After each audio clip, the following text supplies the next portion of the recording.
ओम शांति। 30 सितंबर 2022। बाबा के महावाक्य।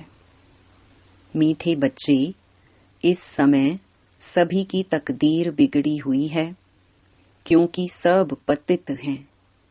तुम्हें अब श्रीमत पर सबकी तकदीर जगानी है, पावन बनने की युक्ति बतानी है।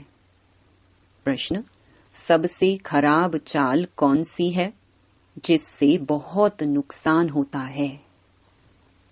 उत्तर: एक दो को पत्थर मारना, अर्थात कड़वे बोल बोलकर जख्मी कर देना। यह है सबसे खराब चाल। इससे बहुत नुकसान होता है। तुम बच्चों को अब रूप बसंत बनना है, अच्छे मैनर्स धारण करने हैं। तुम्हारे मुख से सदैव अविनाशी ज्ञान रतन निकलने चाहिए। आत्मा को भी याद से रूपवान बनाना है और बाप जो ज्ञान रतन देते हैं उनका दान करना है।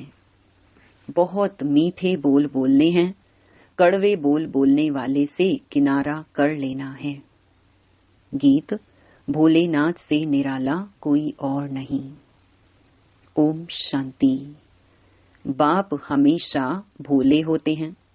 एक होता है हद का बाप, दूसरा होता है बेहद का बाप। बाप तो होते ही हैं, एक लौकिक और दूसरा पारलौकिक।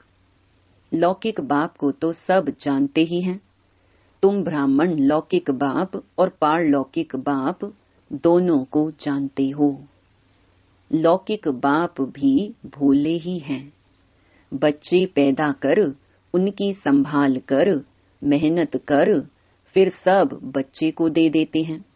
झूठ आदि बोल करके कमाते हैं कि पिछाड़ी में पुत्र पोत्रे के लिए छोड़ जाएं। बाप का बच्चों पर बहुत प्यार होता है। छोटेपन में ही बच्चा बाबा बाबा कहने लग पड़ता है। बाबुल अक्षर बहुत मीठा है। अब तुम बच्चों ने बेहद के बाप को भी जाना है। बेहद के बाप ने तो कमाल की है। कितनी बेहद की नॉलेज सुनाते हैं। लौकिक बाप तो समझा ना सके। भल धन आदि देते हैं, परंतु बिगड़ी को तो वह बना ना सके। बिगड़ी को बनाने वाला भगवान भोलानाथ ही है। वह कल्प कल्प सर्व की बिगड़ी को बनाने वाला, सर्व को गति सदगति देने वाला है। लौकिक बाप, टीचर, गुरु हमको बेहद का मालिक नहीं बना सकते। बेहद बाप को जानना और रचना के आदि मध्य अंत को जानना, यह और कोई जानते ही नहीं। तुम्हारे में भी नंबरवार पुरुषार्थ अनुसार बच्चों की बुद्धि में है कि यह बेहद का चक्र कैसे फिरता है। बच्चे जानते हैं यह बना बनाया ड्रामा है। वही हमें पुरुषार्थ कराते हैं। हम पुरुषार्थ जरूर करेंगे। कल्प कल्प जैसे श्रीमत पर पुरुषार्थ किया था, वैसे हर एक कर रहे हैं अपनी बिगड़ी को बनाने। देखते हैं कि बहनें और भाई सब बिगड़ी को बनाने के पुरुषार्थ में लगे हुए हैं। भारतवासी पुकारते भी हैं कि हे बिगड़ी को बनाने वाले, हे पतित पावन आओ। रावण ने बिगाड़ा है, जिससे ही धर्म भ्रष्ट कर्म भ्रष्ट बन पड़ी हैं। अब तुम बच्चों ने यह सब बाप द्वारा जाना है। मनुष्य सृष्टि जिसका नाम कल्प वृक्ष है, यह बहुत नामी ग्रामी है। जिसका राज भी बुद्धि में बैठ गया है। मनुष्य लोग जब तुम्हारे चित्र देखते हैं तो कहते हैं कि यह तो कल्पना है, जो 5000 वर्ष का कल्प वृक्ष बनाया है। हम तो इस पर बहुत अच्छी रीति समझाते हैं। कल्प वृक्ष जिसका बैनियन ट्री के साथ भी मुकाबला करते हैं। समझाते हैं आदि सनातन देवी देवता धर्म था, अब वह प्रायलोप है। ड्रामा प्लान अनुसार और सब धर्म हैं। वर्ल्ड की हिस्ट्री ज्योग्राफी जो मुख्य स्वर्ग की गाई जाती है, उनको फिर से रिपीट होना है। अच्छी हिस्ट्री ज्योग्राफी है ही स्वर्ग की। सब कहते भी हैं हमको राम राज्य चाहिए, जिसमें दुख का नाम निशान ना हो। अब तो रावण राज्य है, परंतु यह कोई नहीं समझते कि हम ही रावण हैं। यह बातें तुम बच्चों की बुद्धि में हैं। मनुष्यों को तो कुछ भी पता नहीं। बिगड़ी को बनाने वाला कैसे आते हैं, कैसे बिगड़ी को बनाते हैं। पतित को कहेंगे बिगड़े हुए। हमारी बुद्धि अथवा तकदीर कैसे बिगड़ी हुई थी, यह अब तुम्हारी बुद्धि में है। उन्हों की रस्म रिवाज ही रावण की है, तुम्हारी रस्म रिवाज है राम की। राम कोई वह त्रेता वाला नहीं, उसने गीता नहीं सुनाई थी। आजकल विलायत में भी रामायण आदि सुनाते हैं। कोई कोई तो गेरू कफनी पहन कुटियाओं में जाकर रहते हैं। अब तुम बच्चों को कोई कुटिया आदि में नहीं रहना है। कुटिया में कब पाठशाला होती है क्या? वहां तो फकीर लोग रहते हैं। तुम्हारी तो पढ़ाई है, परंतु यह है नई गवर्नमेंट, इसलिए कोई समझ ना सके कि तुम कौन हो। एक मिनिस्टर को समझाओ तो दूसरा कहेंगे तुम बुद्धू हो। यह है बिल्कुल नई बातें। बाबा समझाते रहते हैं, करेक्शन भी करते जाओ। ब्रह्मा कुमार कुमारियों के आगे प्रजापिता ब्रह्मा जरूर लिखना चाहिए। प्रजापिता कहने से बाप सिद्ध हो जाता है। हम प्रश्न ही पूछते हैं कि प्रजापिता ब्रह्मा से क्या संबंध है, क्योंकि ब्रह्मा नाम तो बहुतों के हैं। कोई फीमेल का नाम भी ब्रह्मा है। प्रजापिता नाम तो किसका होता नहीं। इसलिए प्रजापिता अक्षर बहुत जरूरी है। प्रजापिता आदि देव कहते हैं, परंतु आदि देव का अर्थ नहीं समझते। प्रजापिता तो जरूर यहाँ ही होगा ना। आदि देव फिर वह ब्रह्मा सूक्ष्म हो जाता है। आदि अर्थात शुरुआत का। प्रजापिता ब्रह्मा को फिर बेटी है सरस्वती। सूक्ष्म वतन में तो बेटी हो ना सके। रचयिता तो यहाँ है ना। इन गुहिया बातों को विशाल बुद्धि वाले ही धारण कर सकते हैं। धारणा के साथ मैनर्स भी चाहिए, जो कोई भी देख खुश हो। तुम्हारा बोल जो निकलता है उनको रतन कहा जाता है। बाप रूप वसंत है, आत्मा को रूपवान बनाते हैं। अब तो आत्मा काली कुरूप है, उनको योग से रूपवान बनाना है। तुम बच्चे अभी रूप बसंत बनते हो। मुख से सदैव अविनाशी ज्ञान रतन निकलते हैं। बच्चों के मैनर्स बहुत मीठे होने चाहिए। मुख से हमेशा रतन ही निकलने चाहिए। बहुत हैं जो पत्थर ही मारते हैं। बाप ज्ञान रतन देते हैं। तुम बच्चों का भी यही धंधा है। एक दो को पत्थर मारना यह तो बड़ी खराब चाल है। अपना नुकसान कर देते हैं। बाप है ज्ञान का सागर। उसका रूप भी समझाया है कि कितना सूक्ष्म है। वह तो लिंग कह देते हैं। पहले तो बाप का परिचय देना है। भल वह ज्योतिर्लिंगम ही समझें। डीप बात बाद में समझानी होती है। फिर पूछना होता है आत्मा का रूप क्या है। यह तो सब कहते हैं भ्रकुटी के बीच में चमकती है, तो जरूर छोटी ही होगी। बड़ा लिंग तो यहाँ बैठ भी ना सके, गोला निकल आए। पहले तो बाप और बच्चे का संबंध बुद्धि में बिठाना चाहिए।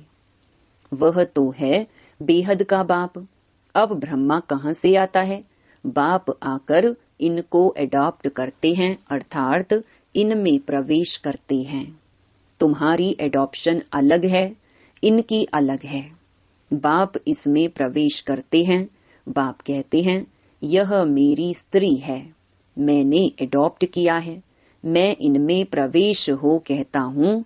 तुम हमारी मुख वंशावली हो। मैंने तुमको ब्रह्मा मुख से रचा है, मुझे तो अपना मुख है नहीं। शिव कैसे कहेंगे मेरी मुख वंशावली। कितना अच्छी रीति समझाया जाता है। बाप कहते हैं तुम सब आत्माएं मेरे बच्चे हो, भाई बहन हो।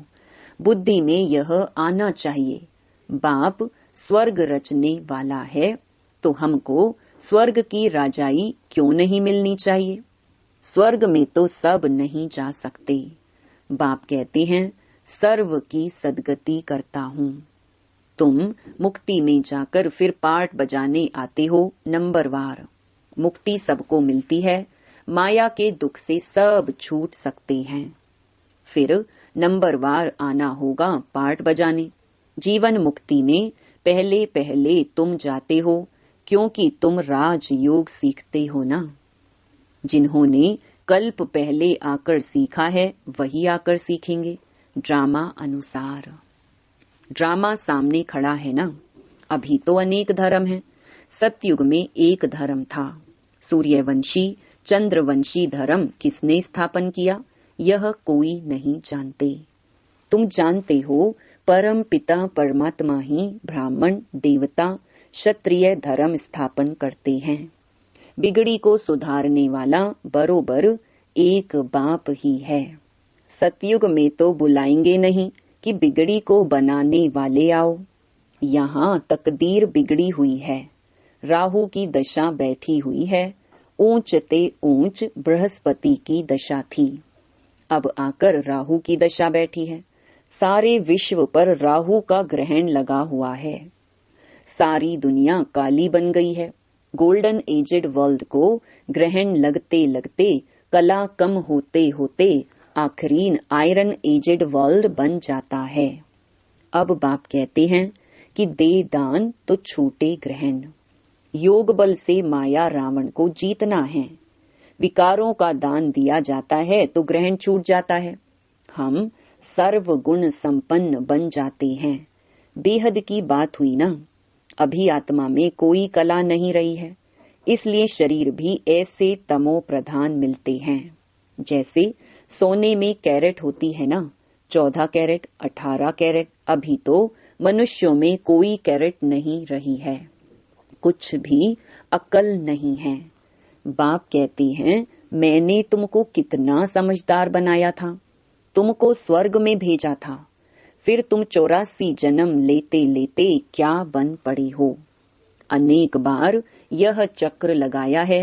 कल्प कल्प राज्य लेते हो फिर गवाते हो। पुनर्जन्म लेने से वृद्धि तो सबकी होती रहती है। बच्चों को बुद्धि में बहुत नशा चढ़ना चाहिए।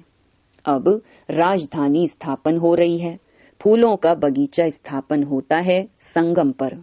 संगम को तुम ब्राह्मण ही जानते हो। यहाँ तुम बच्चों को रतन मिलते हैं, फिर बाहर जाने से पत्थर मारने लग पड़ते हैं। माया जख्मी कर देती है। उनको कहेंगी पाप आत्मा। बाप कहते हैं अविनाशी ज्ञान रत्नों का दान करो। एक दो को तुम पत्थर मारते मारते एकदम पत्थर बुद्धि बन पड़ी हो। अब तुम्हारी बुद्धि लोहा से सोना जैसी बन रही है, फिर तुम पत्थर क्यों मारते हो। अगर कोई उल्टी बातें सुनाए तो समझो यह हमारा दुश्मन है। ऐसे का संग कभी नहीं करना, ना सुनना। निंदा आदि एक दो की तो बहुत सुनाएंगे। कोई कोई में निंदा करने की आदत होती है, तो वह कब अच्छी बात नहीं सुनाएंगे जिससे कल्याण हो। बाबा हमेशा समझाते हैं कि ज्ञान रतन दान करते रहो। बाबा जो सुनाते हैं वह औरों को सुनाओ। सर्विस का उजूरा तो बच्चों को मिलना ही है। आपे ही अपना कल्याण करना है, किसकी ग्लानि नहीं करनी है। तुम बच्चों पर बड़ी रिस्पॉन्सिबिलिटी है। बाप कांटों से फूल बनाने आए हैं, तो बच्चों का भी यही धंधा है। बाप यह धंधा सिखलाते हैं, तो यह मनुष्य को देवता, कांटों को फूल बनाने की फैक्ट्री हुई ना। तुम्हारा ज्ञान मटीरियल है, जिससे तुम मनुष्य से देवता बनते हो, तो वह हुनर सीखना चाहिए ना। बिगड़ी को बनाते रहो, पत्थर बुद्धि को पारस बुद्धि बनाओ। यह तुम्हारी गॉडली मिशनरी है। जैसे क्रिश्चियन की मशीनरी है, वह औरों को क्रिश्चियन बनाते हैं। तुम्हारी ईश्वरीय मिशनरी है पतितों को पावन बनाने की। पतित पावन गाते हैं तो जरूर आया होगा। मिशनरी जारी की होगी तब तो पतित से पावन बने। रावण की मशीनरी है पावन को पतित बनाना। राम की मशीनरी है पतितों को पावन बनाना। मुख्य है ही योग। बाप दादा जिससे स्वर्ग की बादशाही का वर्षा मिलता है, उनको याद भला क्यों नहीं करेंगे। सारा कल्प तो देहधारी को याद किया है, अब याद करना है विदेही को, विचित्र को। जिनका कोई चित्र नहीं, उनको आना जरूर पड़ता है। गाया भी जाता है, ब्रह्मा द्वारा ब्राह्मण देवता क्षत्रिय धर्म की स्थापना। यह तो सीधी बात है, ब्राह्मणों का दूसरा कोई है भी नहीं। तुम जानते हो, शिव बाबा हमारा टीचर भी है, सतगुरु भी है। सतगुरु तो एक ही है, ब्रह्मा का भी वह गुरु हो गया। विष्णु का गुरु नहीं कहेंगे, ब्रह्मा का गुरु बन उनको विष्णु देवता बनाया है। शंकर का भी गुरु कैसे हो सकता, शंकर तो पतित बनता ही नहीं। उनको गुरु की क्या दरकार है। ब्रह्मा तो 84 जन्म लेते हैं, विष्णु व शंकर के 84 जन्म नहीं कहेंगे। कितनी अच्छी धारण करने और कराने की बातें हैं। जो धारण करते और कराते हैं वही ऊंच पद पाते हैं। धारणा नहीं करेंगे तो पद भी कम हो जाएगा। अच्छा, मीठे मीठे सिकिलधे बच्चों प्रति माता पिता बाप दादा का याद प्यार और गुड मॉर्निंग। रूहानी बाप की रूहानी बच्चों को नमस्ते। धारणा के लिए मुख्य सार। पहला, निंदा करने वाले का संग कभी भी नहीं करना है। न ग्लानि करनी है न सुननी है। बुद्धि को पारस बनाने के लिए मुख से ज्ञान रत्नों का दान करना है। दूसरा, ज्ञान मटीरियल से मनुष्यों को देवता, कांटों को फूल बनाने की सेवा करनी है। अपना और सर्व का कल्याण करने का ही धंधा करना है। वरदान, प्रत्यक्षता और प्रतिज्ञा के बैलेंस द्वारा सर्व को बाप की ब्लेसिंग प्राप्त कराने वाले विजयी रतन भव। प्रत्यक्षता का नगाड़ा बजाने के लिए दृढ़ता संपन्न प्रतिज्ञा करो। प्रतिज्ञा करना माना जान की बाजी लगा देना। जान चली जाए लेकिन प्रतिज्ञा नहीं जा सकती। दृढ़ प्रतिज्ञा वाले कैसी भी परिस्थिति में हार नहीं खा सकते। वह गले का हार अर्थात विजयी रतन बन जाते हैं। तो जब ऐसी दृढ़ प्रतिज्ञा करो तब प्रत्यक्षता हो। प्रत्यक्षता और प्रतिज्ञा, इन दोनों का बैलेंस ही सर्व आत्माओं को बाप दादा द्वारा ब्लेसिंग प्राप्त होने का आधार है। स्लोगन, लवलीन स्थिति का अनुभव करो तो स्मृति विस्मृति के युद्ध में समय नहीं जाएगा। ओम शांति।